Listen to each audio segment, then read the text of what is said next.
Hello मेरे प्यारे बच्चों, जय हिंद जय भारत। आप सब कैसे हैं? आई होप आप सब अच्छे होंगे और अपने एग्जाम की निरंतर तैयारी कर रहे होंगे। जैसा कि हम जो अब एग्जाम हो चुके हैं उस पर हम विचार किए, बच्चों से जानकारी लिए। बच्चे बहुत ही आह्लादित हैं, खुश हैं, क्योंकि पेपर बहुत ही हलवा आ रहा है। अभी तक का जो भी एग्जाम हुआ है, हिंदी का हो गया है और सोशल साइंस का, ठीक है। अब बारी तीसरे की है, तो आप डरिए मत, अपने लगन से जुटे रहिए, ऑल इज वेल बोलकर, और जो होगा देखा जाएगा, ठीक है। तो तैयारी बेहतर तरीके से और पॉजिटिव थिंकिंग के साथ करिए कि अगला पेपर इससे भी बेटर होगा हमारा, ठीक है।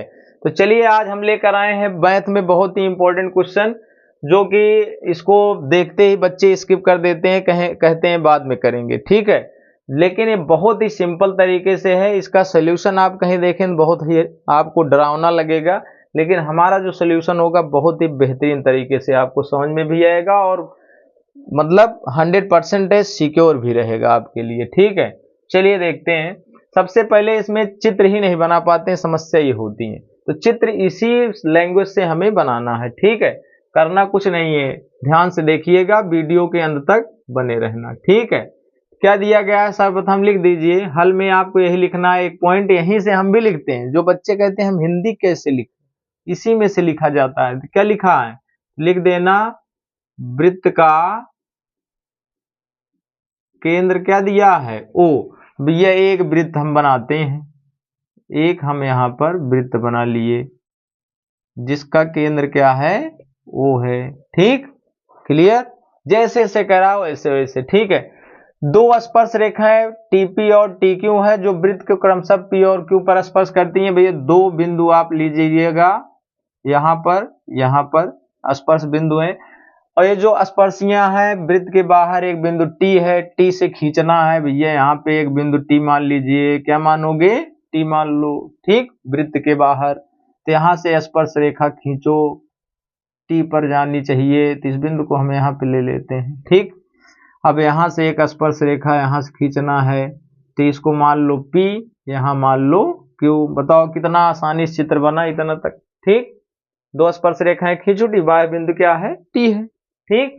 आप यहाँ पे लिख सकते हैं क्या, स्पर्श रेखाएं कौन कौन सी हैं, कुछ नहीं है, केवल आपका हल ही देखकर वो समझ जाएगा आपका राइट क्वेश्चन है, ठीक है।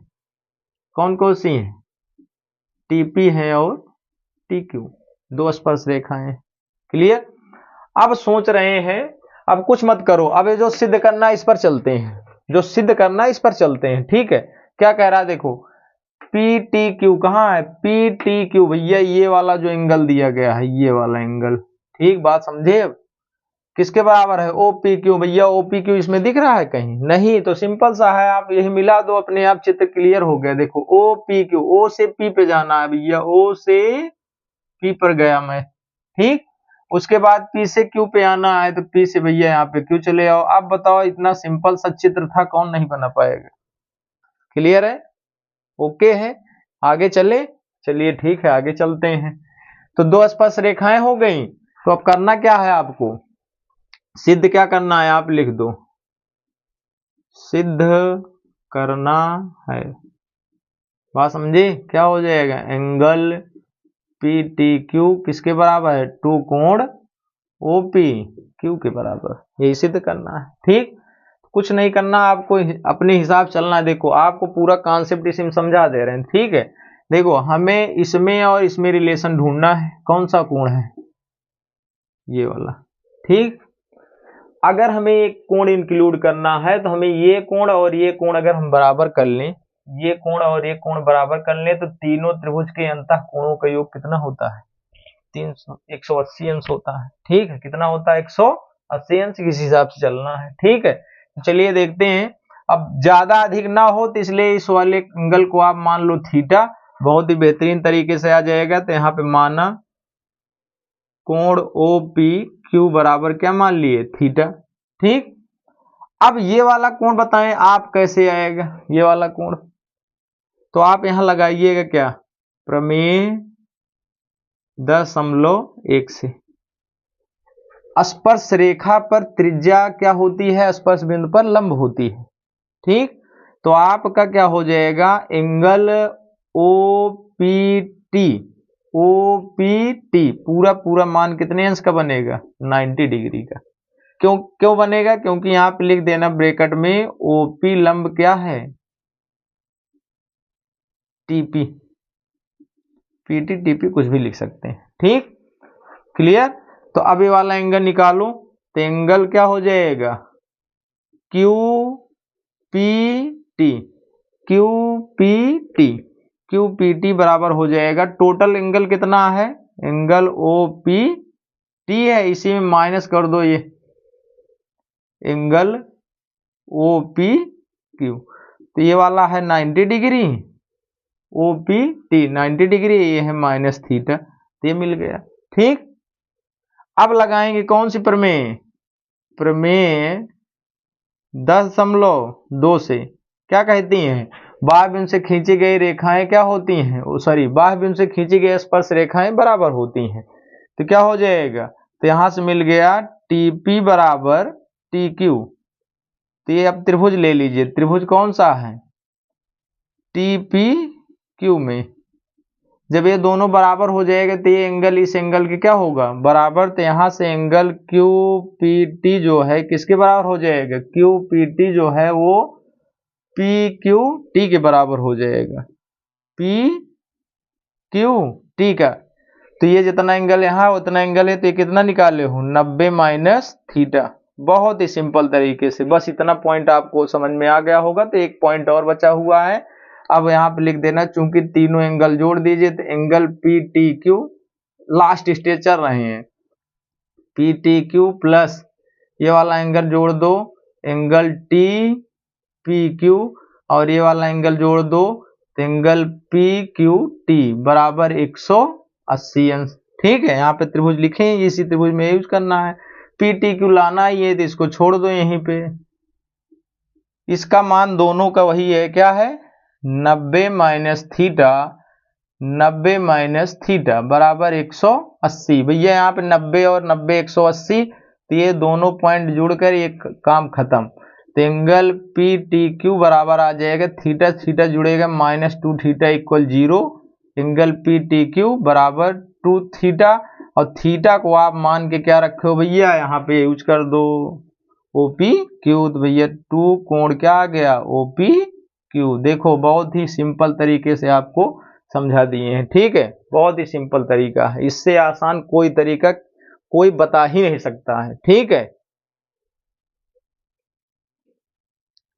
अगला क्वेश्चन आपके सामने है, एक वृत्त के परिघत एक चतुर्भुज ABCD खींचा गया है, सिद्ध करना है AB प्लस CD, यानी AB और CD और प्लस AD प्लस BC के बराबर होता है। ठीक है, इस पे ऑब्जेक्टिव बहुत खतरनाक बनता है एक। ठीक है, इसमें से एक भुजा, दो भुजा, तीन भुजा दी जाएगी, चौथा आपसे पूछ लेगा, विदाउट चित्र रहता है। ठीक है, बोलेंगे किसी वृत्त के परिघत एक ABCD खींचा गया, इसमें AB बराबर 5 है, CD बराबर 3 है, BC बराबर 6 है, और तो AD का मान बताओ। बहुत ही सिंपल तरीके से पूछता है, तो आपको करना क्या है, सम्मुख भुजाओं का योग सदैव दूसरी सम्मुख भुजाओं के योग के बराबर होकर, याद रखना। कभी कभी इसका हिंदी में ऐसे दे देते हैं, हिंदी में क्वेश्चन पूछ लेता है ऐसे कि किसी भी वृत्त के परिघत, आपको तीसरा कॉन्सेप्ट बताने चल रहे हैं, किसी वृत्त के परिघत, ठीक है ना, कोई चतुर्भुज खींचा गया है, तो सिद्ध कीजिए उनकी सम्मुख भुजाओं का योग दूसरी सम्मुख भुजा के योग के बराबर होता है। तो सेम सोल्यूशन यही, चित्र भी यही, सब कुछ यही रहेगा। ठीक है, चलिए देखते हैं हल इसका, देखते हैं, बहुत ही हलुआ है। ठीक, क्या लिखोगे, वृत्त के परिघत चतुर्भुज क्या है, ABCD है। क्लियर, इतना तो लिखना है। ठीक, वाह्य बिंदु देखो क्या है, वाह्य बिंदु क्या है, वाह्य बिंदु मिलेगा आपको A B C व D। ठीक, वाह्य बिंदु है। अब स्पर्श बिंदु क्या है, स्पर्श बिंदु क्या मिलेगा, P Q R व S है। अब बताओ, बहुत ही सिंपल। अब देखो बाह्य बिंदु अगर दिख गया तो समझ लेना 101% प्रमेय 10.2 लगेगी। 10.2 का मतलब क्या है कि बाह्य बिंदु से वृत्त पर खींची गई स्पर्श रेखाएं सदैव बराबर होती है, जो कि आपको सिद्ध भी करवा चुके हैं, ये क्वेश्चन भी आ सकता है बोर्ड में। ठीक है, चलिए देखते हैं। तो यहाँ पे देखो ये बाह्य बिंदु से ये स्पर्श रेखा, ये स्पर्श रेखा, तो ये दोनों भी बराबर हो सकती हैं। ये बाह्य बिंदु है, यहाँ से ये स्पर्श रेखा, ये स्पर्श रेखा, ये भी बराबर हो सकता है। ये बाह्य बिंदु है तो ये बाह्य बिंदु से स्पर्श रेखा ये भी बराबर हो सकती है और ये भी बराबर हो सकती है। बात समझे? कुछ बात समझे? यहाँ डबल सिंबल लगा दीजिए, अलग अलग है। यहाँ पे 3 पॉइंट खींच दे रहे हैं, यहाँ पे 4 पॉइंट ले रहे हैं। ठीक, क्लियर? तो यहाँ पे क्या यूज करना है, अब लगाएंगे प्रमेय 10.2 से। ठीक, प्रमेय 10.2 से क्या कहती हैं, आप पूरा हिंदी में लिख सकते हैं, इसे भी लिख देंगे, कोई दिक्कत नहीं है। ठीक है, तो अब जो बताने चल रहे हैं उसमें मेन पॉइंट है, ध्यान देना। अगर इसको मिस किए तो 100% इस सवाल को कभी नहीं लगा पाओगे। ठीक है, करना क्या, क्रम पे ध्यान देना है। अगर यहां से शुरू कर रहे हैं तो अगर यहां से एपी पढ़ रहे हैं तो एपी का दूसरा भाग कौन सा है, बीपी है, तो इसका यूज करना है। ध्यान देना, इस बात को विशेष ध्यान देना। तो आप क्या करोगे, यहाँ पे लिखोगे AP बराबर कौन सा है, AS है, तो ये इक्वेशन फर्स्ट मान लेना। अब AB का दूसरा भाग क्या है, BP है, तो इसको यूज करना, तो क्या हो जाएगा, BP इक्वल क्या हो जाएगा, BQ हो जाएगा। बात को समझना, इक्वेशन सेकेंड। ठीक, अब देखो इसके सम्मुख कौन सी भुजा है, CD है, तो यहाँ के बजाय इसको बराबर इसके मत करने लगना। लिखने का बहुत सारा तरीका है, सभी आपस में, इसने बराबर इतना भी लिख सकते हो, इतने बराबर इसको भी लिख सकते हो, केवल इसमें क्रम ध्यान देना है। ठीक है, चलिए अब इसके सम्मुख इसको योग करना है तो इस पे आप ध्यान देंगे। तो RD बराबर क्या लिखोगे, RD बराबर क्या लिखोगे, DS लिखोगे। इक्वेशन हो गया थर्ड।